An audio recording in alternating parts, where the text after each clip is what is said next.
Ուրեմն այսօր շատ ուրախ ենք մեր մեջ ունենալու նշանավոր գիտնական լեզվաբան հայագետ պարոն Արտեմ Սարգսյանը, ինքը հանրածանոթ է մանավանդ իր մեր լեզուն, մեր խոսքը ուրեմն հաղորդաշարեն եւ տարիների վեր այդ հաղորդաշարը ինքը գազմագետե եւ ինքը կդնորինե, ինքը գնե եւ նաեւ հիմա նոր Արտեմիս հաղորդաշարը սկսած է,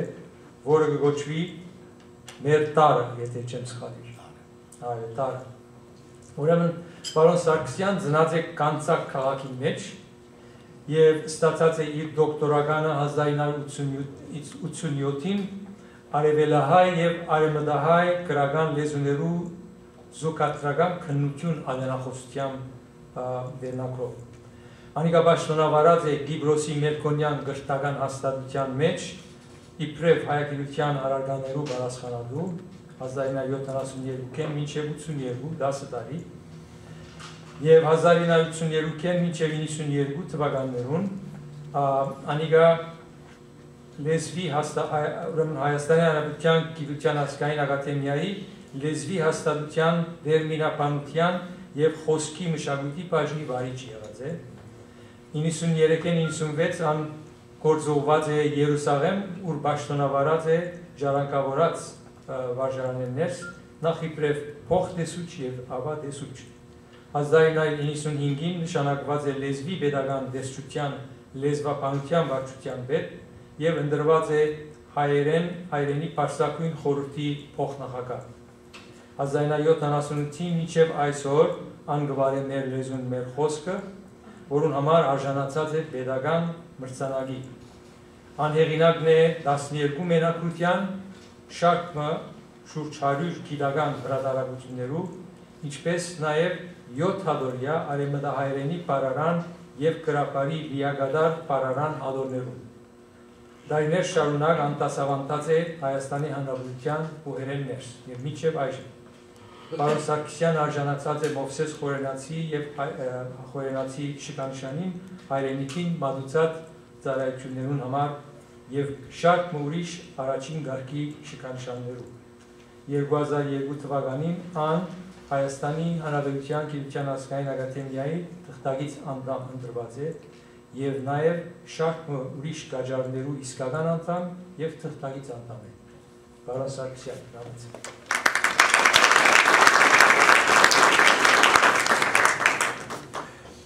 Ես դասախոսությունը կկարդամ արևելահայերեն, իսկ ձեր հարցերին կպատասխանեմ արևմտահայերեն։ Կլինի զուգադրական քննություն։ Նախ շնորհակալություն եմ ուզում հայտնել այս առիթի համար եւ այսօրվա մեր նյութը հուզում է գրեթե յուրաքանչյուր հայ։ Եթե ոչ այնքան հայոց լեզվի անցյալը, որքան ներկա, առավել եւս ապագան։ Ես մտածում էի խոսել ընդամենը կես ժամ, բայց խորհրդակցելով ասացին, որ ակնկալում են, որ 1 ժամ լինի։ Ես կարող եմ ավելի երկար էլ խոսեմ, բայց զգալով ձեր տրամադրությունը, ես կհասկանամ հոգնել եք արդեն, թե ոչ։ 3 խոշոր թեմա, որոնցից յուրաքանչյուրը կարող է մի ամբողջ դասընթաց լինել։ Հայոց լեզվի անցյալը։ Բնականաբար հարց է ծագում, թե ինչ ծագում ունի հայերենը։ Հարցը ծագել է 2-3 դար առաջ։ Եվ շատ քչերը գիտեն, որ մինչև 1878 թվականը, մինչև Դյուբշմանի հայտնի գործը, հայերենը համարվում էր հնդեվրոպական լեզու, բայց իբրև պարսկերենի մի բարբառ։ Մենք բոլորս գիտենք, որ 1450-ը ավելի արմատ պարսկերենից է անցել հայերենին։ Բայց Դյուբշման օտար հայագետը ապացուցեց, որ հայերենի մեջ հնդեվրոպական շերտը, որ մայր լեզվից է գալիս կամ նախալեզվից, այնքան զորավոր է, որ հայերենը ինքնուրույն լեզու լինելուց բացի հնդեվրոպական ընտանիքի մեջ առանձին ճյուղ է։ Մենք միշտ այդպես ենք, մենք ուրիշ որևէ լեզու մեր կողքը չենք ընդունում։ Հիմա առաջին հարցը, որին ես ուզում եմ անդրադառնալ, հետևյալն է։ Ինչ ծագում ունի հայերենը, ոչ Հիփշմանը եւ ոչ Աճարյանը այս դեպքում էական չեն այն առումով, թե որն է ժամանակակից գիտության արդյունքը։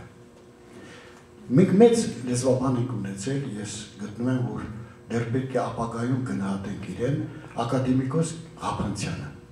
Ղափանցյանը հատուկ գիրք է գրել Հայաստան հայերի բնօրրան։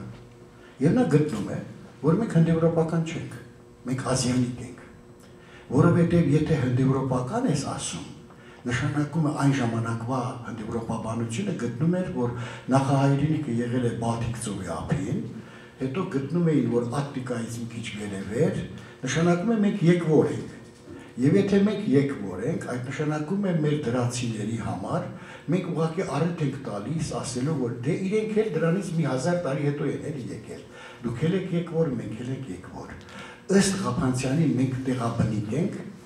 եւ եկվոր չենք։ Եվ Հայաստան հայերի բնօրրանն է։ Սակայն պետք է ասեմ, դա այդ ժամանակ եւ Աճարյանը կար, եւ Մալխասյանցը կար, եւ ուրիշ գիտնականներ, նրանք գտնում են եւ հիմա մենք նույնպես գտնում ենք, որ մենք անվիճելիորեն հնդեվրոպացի ենք։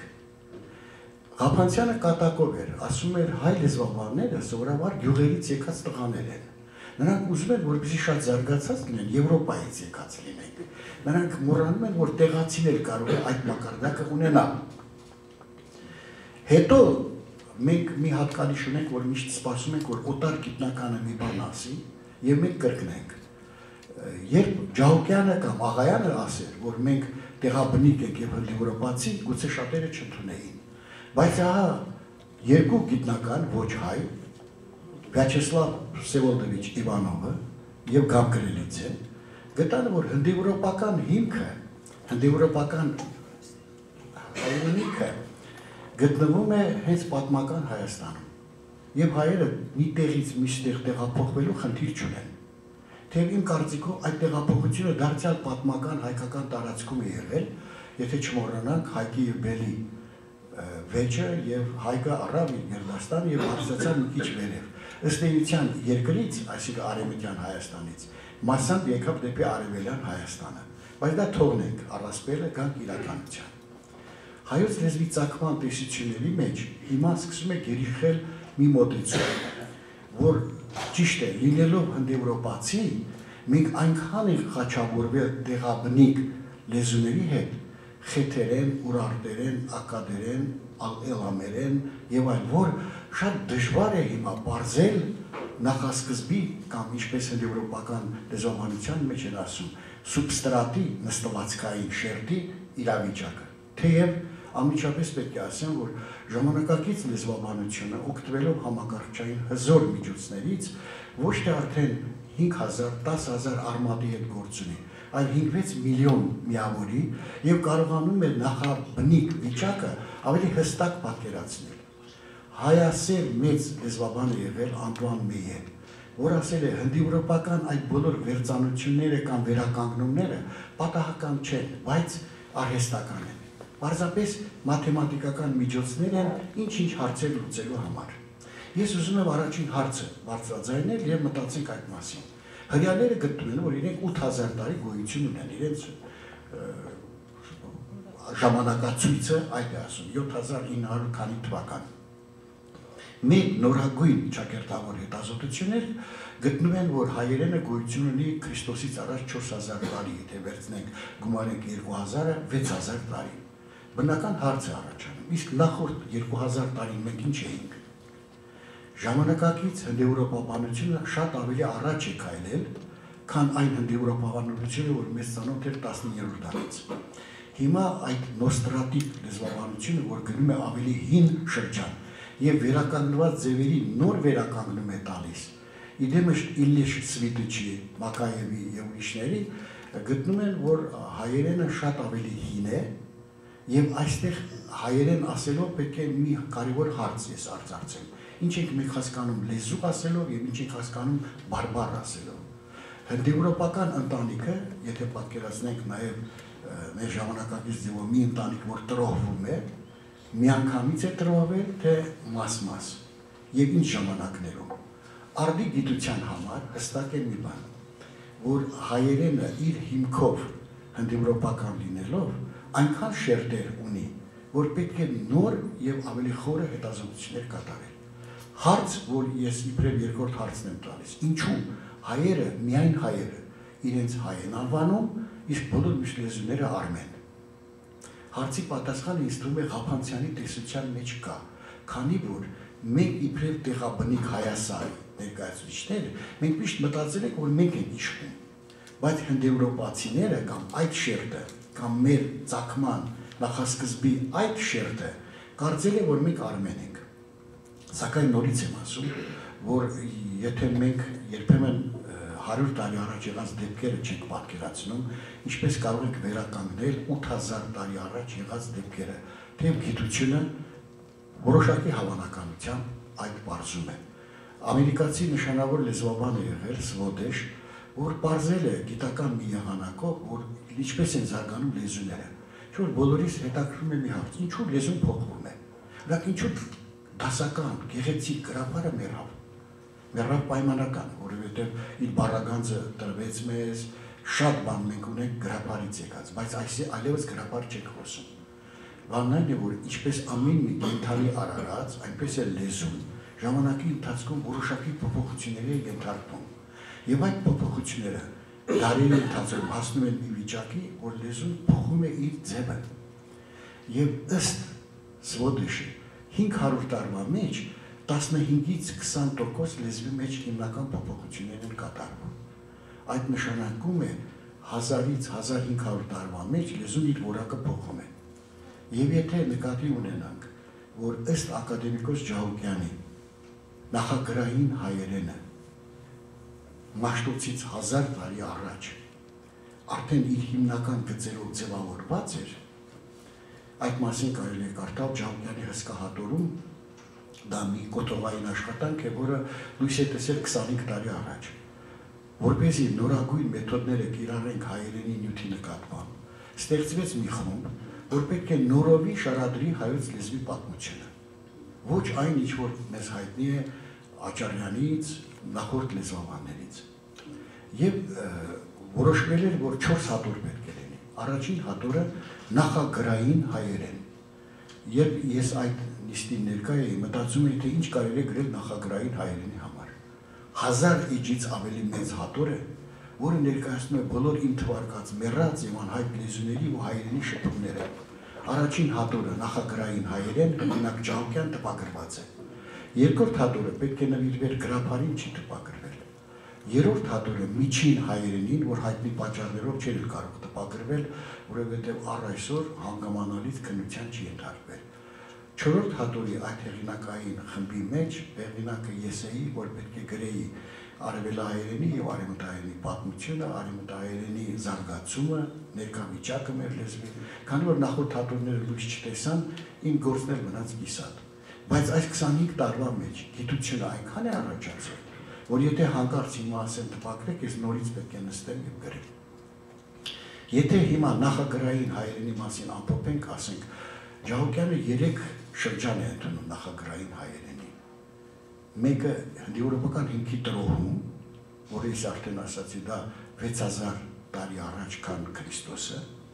մոտավորապես 1000-1500 տարվա մասին նա խոսում է հնդեվրոպական հիմքի զուտ բարբարային տարբերությունների մասին։ Չնչի։ Հետո սկսում են այդ տարբերությունները մեծանալ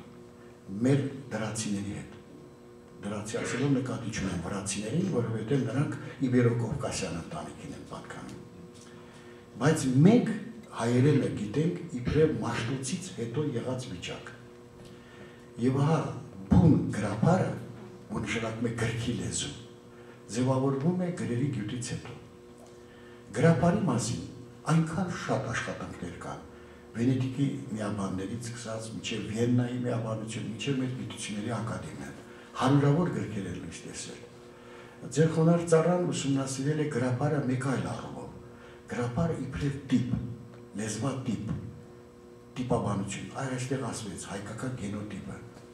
Լեզուն էլ ունի իր յուրահատուկ տիպը։ Երբ մենք խոսում ենք հնդեվրոպաբանության մասին, հիմա վերջերս գիտնականները գտնում են, որ այդ գիտությունը մասամբ միակողմանի է, որովհետև նկատի է ունենում բառապաշար եւ հնչյունական կառուցվածք։ Բոլորովին չի կարող քննել նախադասության կառուցվածք, մտքի արտահայտության եղանակ կամ այն ինչ որ ժամանակակից գիտության մեջ ասում են նորություն եւ հայտնի բան։ նկատած կլինեք, որ անգլերեն եւ հայերենը միանգամայն տարբերվում են ոչ այնքան բառերով, որքան որն է նախադասության կենտրոնը։ Մենք կենտրոնը տանում ենք վերջ, օրինակ արևմտահայերենը երբեմն վերում է սկիզբ, բայց դա առանձին ուսումնասիրության առարկա է, դա կոչվում է թեմա, ռեմա, ինչն է մեզ հայտնի, ինչն ենք ուզում հայտնել։ Գանք գրաբարին, դասական գրաբարը, որը հայտնի է եղել 405-406 թվականից մինչև 450-ական թվականները, ոմանք կատակով ասում են ավարայրի ճակատամարտից հետո հետդասական գրաբարն է։ Իհարկե ճակատամարտը լեզվի հետ կապ չունի, բայց ակնհայտ է, որ 450-ական թվականներից հետո հունաբան հայերենը մեջտեղ է գալիս եւ ստեղծվում են բազմաթիվ նախածանցներ, բառակազմական եղանակներ, որ հարստացնում են հայերենը։ Հատկապես հայերենի եզրաբանությունը, ինչ որ հայաստանյան լեզվով կոչվում է տերմինաբանություն։ Այդ տերմինալն էլ գիտեք, եզրն է, այն եզրերը, որ գիտաբառեր են։ Գրաբարի դասական շրջանը տևում է 50-60 տարի, որից հետո մոտ 1 դար մենք հրաշալի թարգմանություններ ենք կատարում այլ լեզուներից, հատկապես հունարենից։ Ես կազմել եմ գրաբարի լիակատար բառարան, անհարմար եմ զգում լիակատար բառարանի լիակատար բառի համար, բայց ուղղակի բացատրեմ, թե ինչու է լիակատար։ Ժամանակակից բառարանագիրը պետք չունի քարտերի վրա գրելու բառերը դասավորելու, հիմա համակարգչի մեջ բցնում ես ամբողջական հատորներ եւ մեր ինստիտուտի կողմից մշակված մի լեզվական գաղափար, որ կարողանում է բառերը դասավորել այբենական կարգով, անորոշ ձևով եւ հաշվել, թե քանի անգամ այդ բառը օգտագործվել է։ Այդպես իմ մշակած այդ եղանակով 5-ից մինչև 10-րդ դարի մոտ 30,000 էջ հայերենի մշակվել է եւ մենք գիտենք հիմա, թե որ բառը, որ հեղինակն է առաջին անգամ օգտագործել, որ գրքի, որ գլխում քանի անգամ։ Եվ նաեւ այդ ձևով մենք կարողանում ենք բարձել բառի կեսագրությունը, բառի ապրած ընթացքը, որովհետեւ բառը իր ընթացքում նաեւ կորցնում է իր հիմնական հատկանիշը եւ այնպիսի նոր հատկանիշներ է վերցնում, որ սկզբնապես դա զարմանալի է։ Հետդասական գրաբարից հետո գալիս է նախամիջին հայերենյանը, երբ արդեն գրաբարը սկսում է ճակերտավոր, ասենք, խճողվել նոր լեզուներով եւ արդեն գրաբարյան են դասական նմուշները չկան։ Պարզապես 1-2 օրինակ ասելու համար գրաբարում հյուսիս չէին ասում, այլ գիտեք, հյուսիսի։ Այդ իմ ուղիղ ձևի վերջավորությունն է։ Պատասխան չկար, կար պատասխանի, եւ տալ պատասխանի նշանակում է պատասխան տալ։ Բայց արդեն իրերը ընկել են, որոշ հնչյունական փոփոխություններ եղել են։ Համենայն դեպս, եթե մենք խոսում ենք գրաբարի մասին, պետք է ասենք, Ֆրեդերիկ Ֆեյդին հրաշալի է ասել, հայոց աստվածաշունչը թագուհի թարգմանությանց է եւ փառահեղ է գրաբարը։ Իսկ Մակայևը, որի անունը հայերի համար այնքան էլ հաճելի չէ, Էնվեր անունով, բայց բազում լեզուներ գիտեր, նա ասաց, հայերենը փառահեղ անցյալ ունի եւ պետք է իր դերկան անցյալի համեմատ լինի։ Հզոր, կենդանի եւ հարուստ։ Հետո գալիս է մի շրջան, որ կոչվում է միջին հայերեն, դա կիլիկյան հայերենն է։ Ճիշտ է, ես ասացի, որ կիլիկյան հայերենը դեռ հետագա ուսումնասիրությունների պետք ունի, բայց ուզում եմ հիշատակել մի քանի անուններ։ Սամվել Անթոսյան, որ 1 տարի առաջ մահացավ Լոս Անջելեսում, Մուրադյան Հովհաննես, Պերջուհի Վարդապետյան եւ ուրիշներ, որոնք հրատարակեցին ակնարկներ միջին հայերենի պատմության։ Արդեն ակնարկները խոսում են այն մասին, որ ամբողջական չէ։ Սակայն իմիջայլոց ասեմ, որ միջին հայերենը այդպես էլ չկանոնարկվեց, ինչպես գրաբարը։ Գրաբարը կանոնական լեզու է այն առումով, որ եթե մի ձև ընդունես, կարող ես մյուս հեղինակների մոտ ճիշտ նույն ձևը գտնել, նույն իմաստով։ Միջին հայերենի դեպքում եւ խճողումներ կան, եւ անյուրինակություն կա։ Ինչու՞, որովհետեւ կարճ է ժամանակը, գիտեք, Կիլիկյան թագավորության, Կիլիկյան դիլապետության եւ միջև ձևավորվի ամբողջական գրական լեզու, նկատի ունեմ ես գրական լեզուն, եկավ աշխարհաբարը։ Ընդհանրապես յուրաքանչյուր լեզու այդ ժողովրդի պատմության վկայությունն է, հայելին։ Ինձ հաճախ հարցնում են, ճիշտ է, որ հայոց լեզուն 40 բարբառ ունի եւ 250 խոսվածք, այո։ Այստեղ ասվեց, որ ես 7 հատորանոց արևմտահայերենի բառարան եմ կազմել, ես ուզում եմ միանգամից ճշտել, որ 7 հատորանոց գրաբարի չէ, այլ բարբարների բառարան։ Գրապանի բառարանը երևի 40 հատոր կլինի։ Իսկ հիմա երևի տպագրելու փոխարեն դա պարզապես համացանցի մեջ կդնենք, որ եւ օտարները եւ հայագետները բոլոր օգտվեն, որովհետեւ դա հսկայական նյութ է։ Որևէ նոր ուսումնասիրության համար պետք չունի քարտագրելու եւ այլն, պարզապես պետք է բանալ եւ գտնի, որ հեղինակը այդ ձևը ինչպես ունի։ Աշխարհապարի ձևավորման ժամանակ, եթե մենք միասնական մի պետության կազմում լինեինք, երևի կստեղծվեր միաճյուղ աշխարհապար, բայց քանի որ մասնատված էինք, ստեղծվեց երկճյուղ աշխարհապար։ Ընդ որում շատ հետաքրքիր բան կա։ Ես Վատիկանի արխիվներում եմ նայել, նախքան բուն երկճյուղ աշխարհապարի ձևավորվելը, կարծես թե արդեն ձևավորվում էր միաճյուղ միասնական աշխարհապար։ Այդ մասին են վկայում կաթոլիկ գաբանները, որ անցել են Հայաստանով եւ Աստվածաշունչը գրել են աշխարհապար 1300-ական թվականներին։ Մինչդեռ մենք գիտենք, որ աշխարհապարի առաջին վկայությունը 1374 է, այսինքն 14-րդ դար։ Ուրեմն այդ շրջանում իրենց թվացել է, թե դա է ստանդարտը հայերեն, կամ գոյնե, որ հունարենը նշանակում է ընդհանրական, այսինքն գրական լեզու։ Հետո առաջացան երկճյուղ աշխարհապարի տարբերակները եւ բավական երկար էին մտածում Ստեփանոս Նազարյանց եւ ուրիշներ, թե ինչը հիմք ընդունեն։ Խաչատուր Աբովյանը օրինակ մտածում էր, ինչը հիմք ընդունի, եւ նա ընդունեց քանակերի խոսվածքը։ Դա արևելյան մի խոսվածք էր։ Իսկ ինչ ընդունվեց արևմտահայության համար։ Պորսո բարբարը։ Ընդ որում հետաքրքիր է, որ Պորսո բարբարն էլ արդեն միասնականության սկիզբն էր։ Տարբեր գավառներից եկած հայերը սկսեցին խոսել մի լեզու, որը ձևավորվեց իբրև պորսահայ խոսակցական, որը հետո դարձավ արևմտահայերենի հիմք։ Եվ ցավալի է, որ մեր ուսումնասիրողներից մեկը հիմա ողջ չի ուղղակի, դրա համար անունը չեմ տալիս, կարդալով, որ արևմտահայերենը այդ ժամանակ հասարակ լեզու էր, ասողը նկատի ուներ հասարակած լեզու, այսինքն ընդհանրական լեզու։ Նա գրում է դժբախտաբար հայերենը այդ ժամանակ պարզ ու որպես պարզունակ լեզու էր, մինչդեռ հասարակը նշանակում է ընդհանրական։ Արևմտահայերենի ձևավորման պատմությունը հստակ շարադրել է Վանուհի Աջեմյանը։ Նա շուրջ 30 տարի արդեն այստեղ է եւ ես չգիտեմ ողջ է թե ողջ չէ, բայց իր գրածը մի կոթովային գործ է, որտեղ ներկայացնում է, թե ինչպես ձևավորվեց արևմտահայերենը, ինչ զարգացման ճանապարհ անցավ մինչև 1890-ական թվականները։ Սակայն մենք գիտենք, որ դրանից հետո են խնդիրներ առաջանում։ Աշխարհապարի պատմությունը ներկայացնելիս միշտ պետք է ասել, որ գրական արևելահայերենը բավական երկար ժամանակ զիջում էր արևմտահայերենին կանոնարկման առումով։ Եթե հիշում եք, Հակոբ Պարոնյանը ծաղրում էր Մշակ թերթի խմբագիր Արձրունն, ասելով ահա ցեզի ինդուկտիվ խմբագիրը դեդուկտիվ մշակի։ Նա այդ օտար բառերի խճողմամբ արևելահայերենը ծաղրում էր, կամ 70-ական թվականներին իմ սիրելի դասախոս Էդվարդ Ջրբաշյանի համար նա ասել էր, թե թատրոնը սինթետիկ արվեստ է, ասում ահա քեզի նոր բառը սինթետիկ արվեստը։ Սակայն պետք է մտածել, որ արևելահայերենը եւ արևմտահայերենը փոխառությունների հարցում տարբեր մոտեցումներ ունեին։ Դա այն ժամանակ։ Իսկ հիմա ես ուզում եմ ավելի շատ իմ դասախոսության մեջ ներկան շեշտել հայոց լեզվի եւ այն խնդիրները, որ հիմա հայերենի առաջ կանգնած են։ Ժամանակակից հայոց գրական լեզուն, լինելով պետական, լինելով կառավարման մարմինների լեզու, լինելով հաղորդակցության, դիվանագիտության, գիտության տարբեր ճյուղերի լեզու, պետք է քայլ պահի կյանքի զարգացման հետ։ Ամենաառաջին հարցը, մտահոգող հարցը, որ ես ուզում եմ շեշտել, համակարգչի մեջ հայերեն տառերի լիիրավ գործածության խնդիրն է։ Մենք կարծում ենք, թե մի օր կգանք դրան, բայց ինչքան շուտ գանք,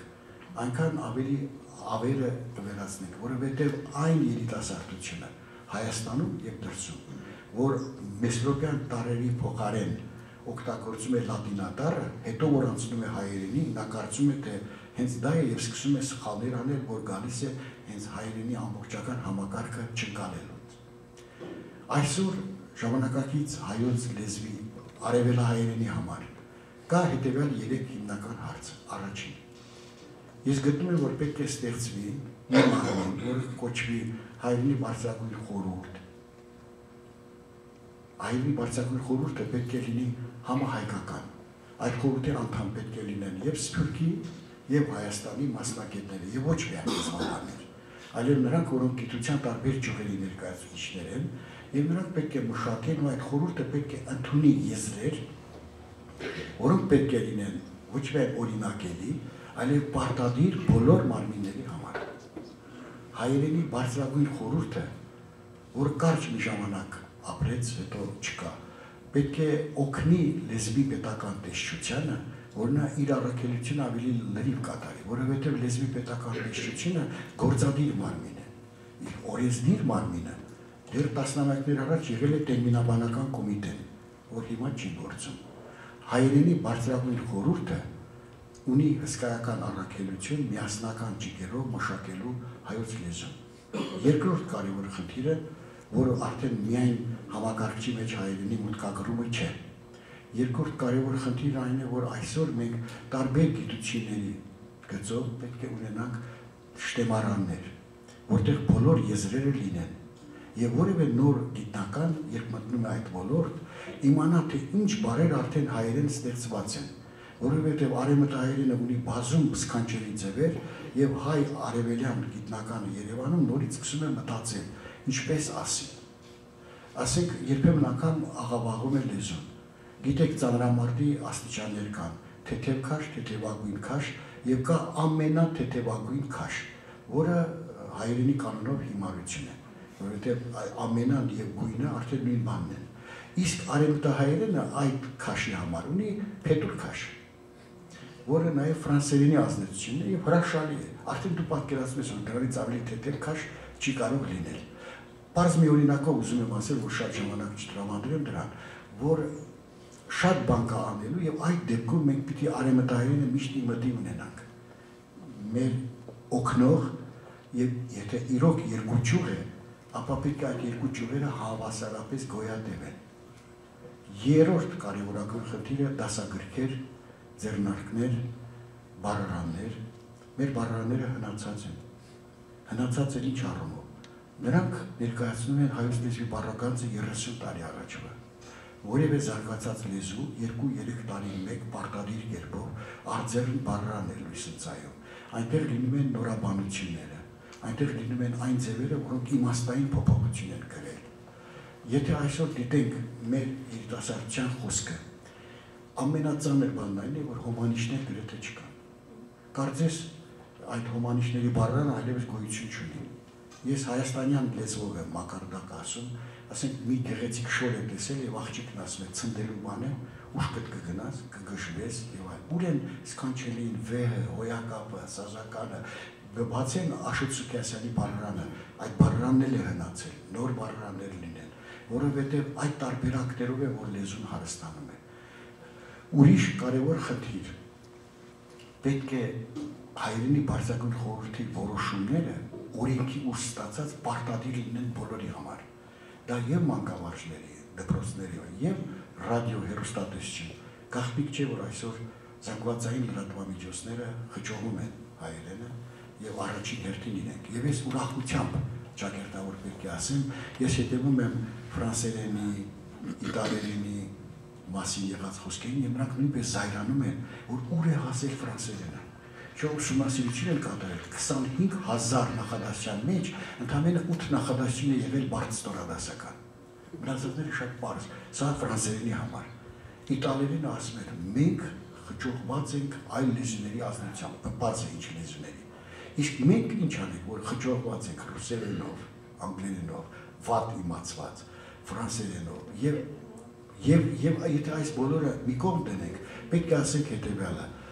հայերենի բարձրագույն խորհուրդը թող ընդունի արժանի որոշումներ, լեզվի պետական տեսչությունը հետևի այդ որոշումների կատարմանը, իսկ ինքը յուրաքանչյուր հայ հետևի իր խոսքին,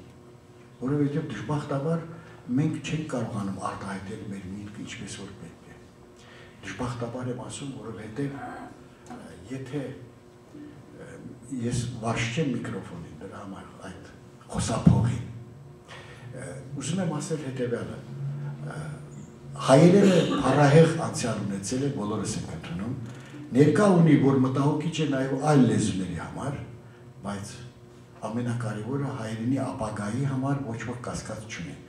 Ես միշտ քմծիծաղ եմ տալիս այն մարդկանց արտահայտության վրա, որ հայերենը արդյոք ապագա ունի, այո ունի։ Մեր լեզուն այնքան դժվարություններով է անցել։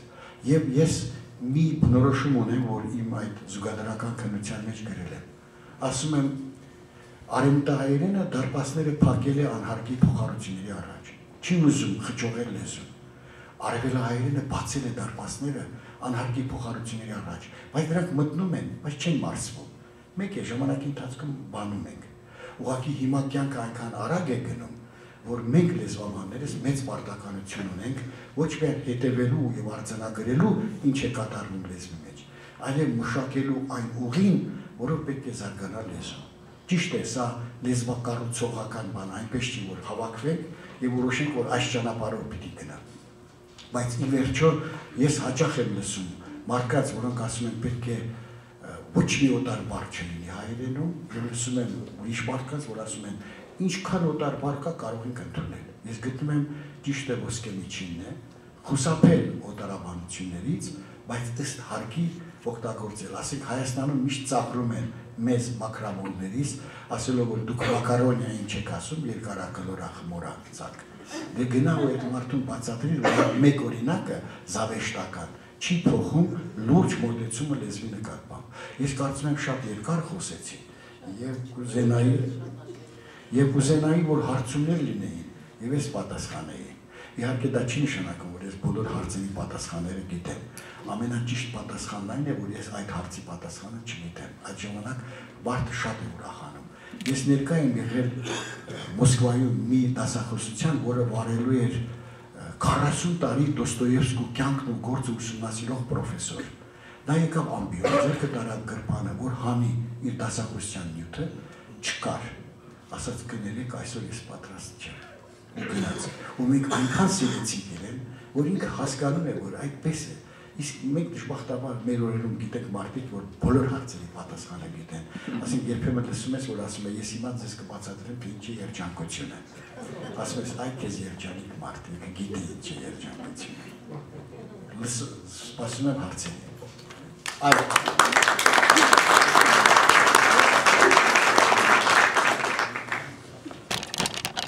Այո։ Ես եղած եմ ցետ աշակերտ Գիբրոս Մերկուրյան։ Այո։ Իմ հարցումս արևմտահայերենի մասին է, արդյոք ասկե 50-100 տարի հետո արևմտահայերենը դիզինի գրապարը, ինչպես որ այսօր գրապարն է, որտեղ ինչ որ կտեսնեմ, իմ վրաց տեսնելով, որ ես Մերկուրյան դպրոց ավարտել եմ, իբրև թե Սպյուրքի մեջ արևմտահայության կենտրոն է եղած էր, եւ իմ հայրենս որ փախտած եմ օրինակ Հայաստանի իմ դարեկիցների հետ, իմ շատ ավելի խեղճ է։ Երբ որ տեսնեմ իմ զավակներու սերունդը, աշխուժ ոչ մենակ Ամերիկայի մեջ լինի, Լիբանան կամ մյուս տեղերը, անկումը շատ զորավոր է եւ աս կապով, որ եթե 100 տարի առաջ երթանք կարողանանք ոչ նայել թե ակադեմիական լեզու ասեմ ես նախքան բուն այդ հարցի պատասխանը ասեմ Հրաչյա Աչարյանը, որ արևմտահայեր, Պոլսեցի, հրաշալի գիտեր արևմտահայերենը, մեր մեծագույն լեզվաբանն է եղել, իր հայոց լեզվի պատմության երկրորդ հատորում գրել է, բառացի եմ ասում, արևմտահայերը վերադառնալով Հայաստան, պատմական Հայաստան, 30-ից 50 տարում կկորցնեն իրենց լեզուն եւ արևմտահայերենը կվերանա։ Մեկ փառք Աստծո, տեսեք, որ ոչ միայն չվերացավ, այլև հենց արևելահայերի համար արևմտահայերենը մի դասական օրինակ է, թե ինչքան գեղեցիկ, քնքուշ, բանաստեղծական կարող է լինել այդ լեզուն։ Հիմա գանք իմ նախկին ուսանողի հարցի պատասխանին։ Բոլոր լեզուները զարգանում են, զարգանում ասելով ես նկատի ունեմ փոփոխվում են։ Այդ փոփոխությունները շատերին դուր չի գալիս։ Բոլորն ասում են լեզուն աղավաղվում է, կրկնում են բոլոր կենդանի լեզուների համար։ Այն որ արևմտահայերենը նույնպես նահանջի ճանապարհի վրա է, ինչպես նաև արևելահայերենը այդ առումով, դա ակնհայտ է, բայց այդ նահանջը կախված է կյանքի մեջ զարգացումներից։ Եվ ես բնավ չեմ կասկածում, որ ոչ թե 100, այլ 200 տարի հետո նույնպես հայերենը գոյատևելու է, եթե անշուշտ երկիր մոլորակը գոյատևի, որովհետև ասում են թե դեկտեմբերի 21-ի ես կարծում եմ, որ անգամ վերանալուց հետո էլի հայերենը կմնա։ Ես արևմտահայերենի մահվան մասին կամ կործանման մասին լուրերը բերում եմ Բերնարդ Շոուի մի կարծիքի հետ։ Բերնարդ Շոուի մասին թերթերը գրել էին, որ նա մահացել է։ Եվ նա գրել է իմ մահվան մասին լուրերը մի քիչ չափազանցված են։ Այո։ Շատ հաճելի է նախաբանը եւ խոսախոսությունը հատկապես իմ մտքից մեջ միշտ նո հարցում իմ մոդեցակ, բայց դեր այնքան հարցեր կային, որ ասպես այո, թե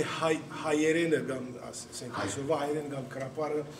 կամ նախակրային հայերենը հայասայի մայրենի լեզուն էր թե ոչ։ Անշուշտ ես ներկա չեմ եղած, բայց ես ասեմ, որ այդ հարցի պատասխանը դիտարկվել է կես դար առաջ, կապված հայերենի բարբարներ Մաշտոցից առաջ եղել են թե ոչ։ Գիտնականների մի խումբը ասել են ոչ, եղել են միատար։ Եվ միայն 5-րդ դարից հետո են եղել բարբարներ։ Եվ քանի որ հայ ենք, մյուս խումբներ գտել են, որ բարբարներ եղել են նաև դրանից առաջ եւ մինչեւ հիմա։ Բայց գտնվել են նաև 3-րդ խմբի կողմնակիցներ, որ ասել են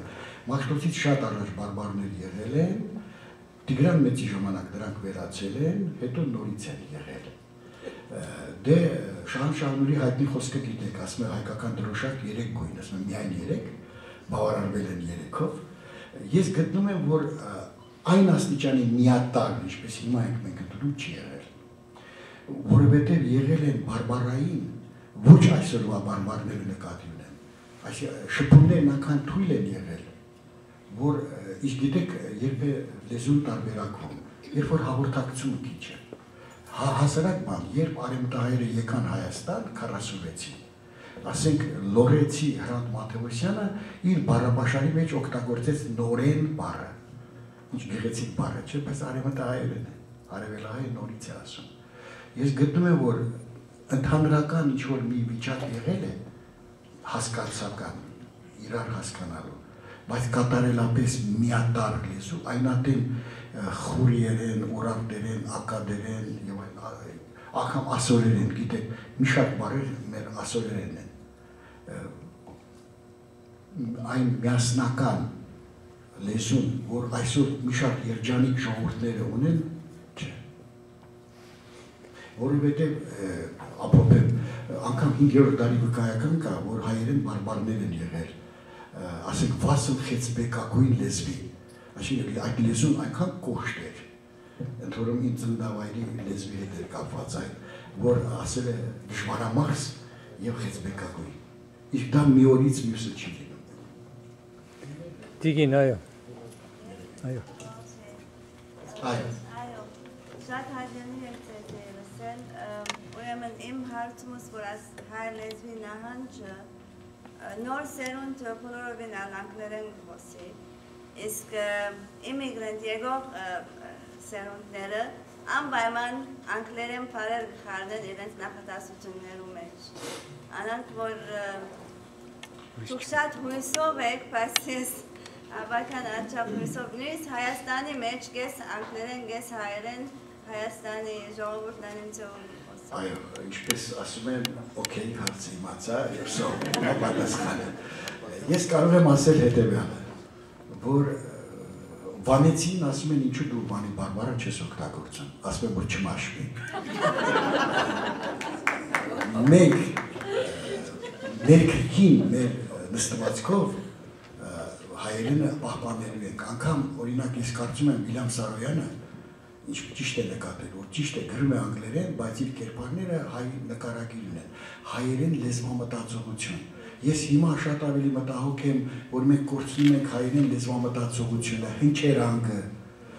կատարյալ հայերեն է խոսում, բայց մեղեդին հայերեն չի։ Նախավերջին վանկերն է երկարացնում, քնքշացնում, եւ ուզում ես ասել, որ դա մեր տոհմիկ հայկականը չէ, ամեն ինչ հայերեն է, բառապաշարը անթերի, բայց հայերեն չէ։ Հիմա գալով իմ հավատը ոչ թե կեղծ կամ այնպես երազային է, որ լինելու է։ Ես իսկապես հավատում եմ, որովհետև այնքան արագ է փոխվում կյանքը, չես իմանում, թե ինչ նոր իրավիճակներ կարող են լինել։ Նախ ահագին լեզուներ վերանում են հրապարակից։ Կովկասյան մի շարք լեզուներ իրոք չկան արդեն հիմա, բայց հայերենը չի կարող, որովհետև ունի իր հերոստատեսությունը, որ թե աղավաղում է լեզուն, բայց կա, ունի իր մամուլը, դպրոցները որքան էլ որ քննադատենք, ի վերջո իրենց առաքելությունը կատարում են։ Անշուշտ պետք է ձգտել, որ կատարեն լիովին, հիմա 50-51% են կատարում։ Ես համոզված եմ, որ մենք մասամբ չենք օգտագործում, որ մնա։ Բայց ասեմ հետևյալը, որ բավական է լսել մի անգամ հայերեն, եւ դա նույնպես շատ կարևոր է, արդեն կմնա։ Ուղղակի կա մի